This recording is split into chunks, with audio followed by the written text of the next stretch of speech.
Hello guys and सांस, कैसे हैं आप देख रहे हैं आरएचए यूनाइटेड।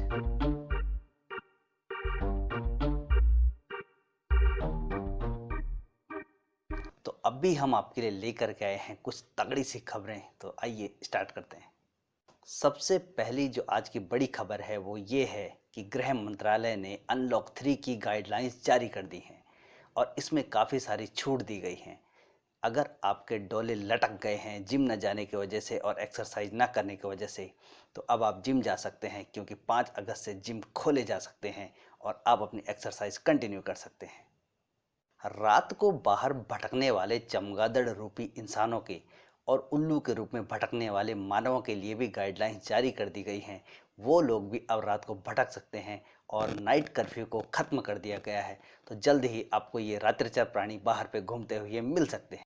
15 अगस्त को अपनी देशभक्ति आप सोशल डिस्टेंसिंग के साथ ही दिखाइए, क्योंकि इन गाइडलाइन में यही कहा गया है कि 15 अगस्त को सोशल डिस्टेंसिंग का पालन करते हुए ही सारे कार्यक्रम किए जाएंगे।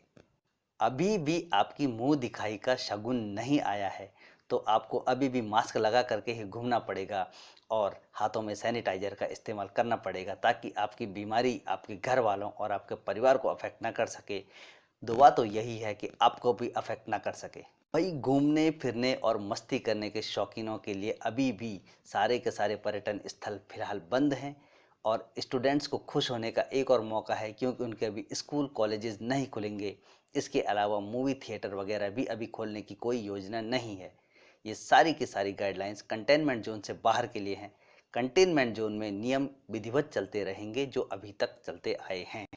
दूसरी खबर आई है उत्तराखंड के रुद्रपुर से।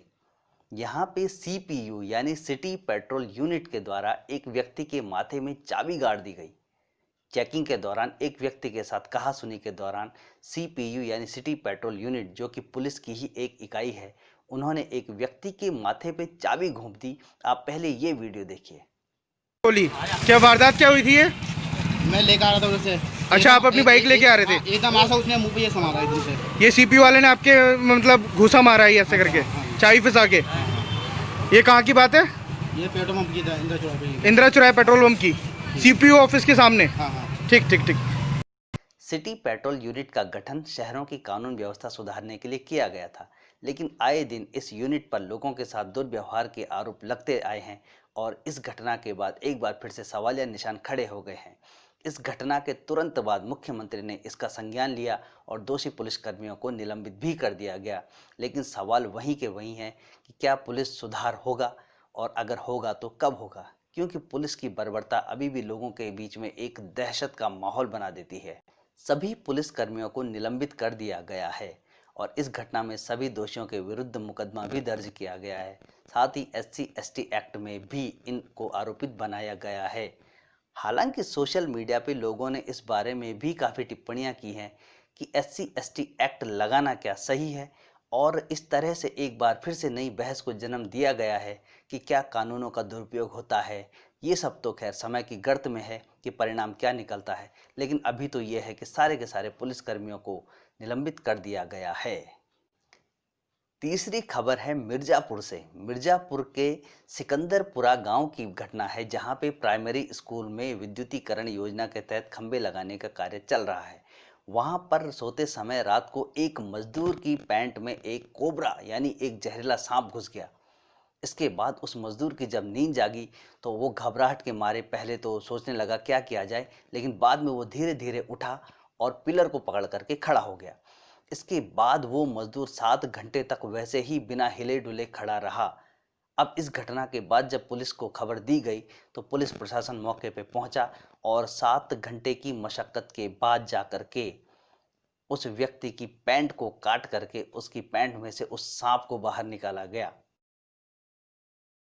आजकल के समय में जो लोग बाहर सोते हैं बरसात के मौसम में, खास तौर से उन लोगों को ध्यान रखने की ज़रूरत है कि आजकल बिच्छू, सांप और ऐसे कीड़े मकोड़े बाहर बहुत बहुत मात्रा में घूमते हैं और ये किसी भी जगह पे आ सकते हैं। इसलिए बाहर सोना है तो सावधानी से सोएं और अपने आसपास ज़रूर देख लें कि कहीं कोई ऐसा जहरीला जीव तो नहीं है।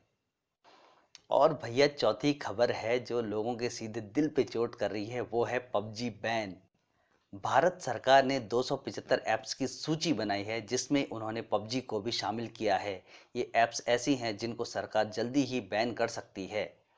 भारतीय सेना द्वारा पहले ही पबजी को प्रतिबंधित घोषित किया हुआ है, जिससे कि उसके मुताबिक पबजी लोगों की निजता का हनन तो कर ही रहा है, साथ में जासूसी भी कर रहा है।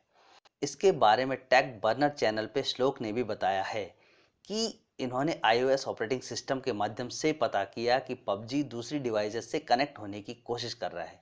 ये अपने आप में एक खतरनाक बात है और पबजी के दीवानों के लिए थोड़ा सा तो एक झटका है, क्योंकि अगर चिकन डिनर के शौकीन हैं तो भैया आपको शाकाहार से ही काम करना पड़ेगा। गवर्नमेंट ने हेडशॉट की तैयारी कर ली है और कभी भी पबजी का ही चिकन डिनर हो सकता है। तो भाई लोग, ये थी हमारे आज की टॉप न्यूज़। आपको कैसा लगा हमें ज़रूर बताइए, और इसके अलावा और कोई खबर आपके पास है तो हमें बताएं, हम उसको ज़रूर अपनी लिस्ट में शामिल करेंगे। तब तक के लिए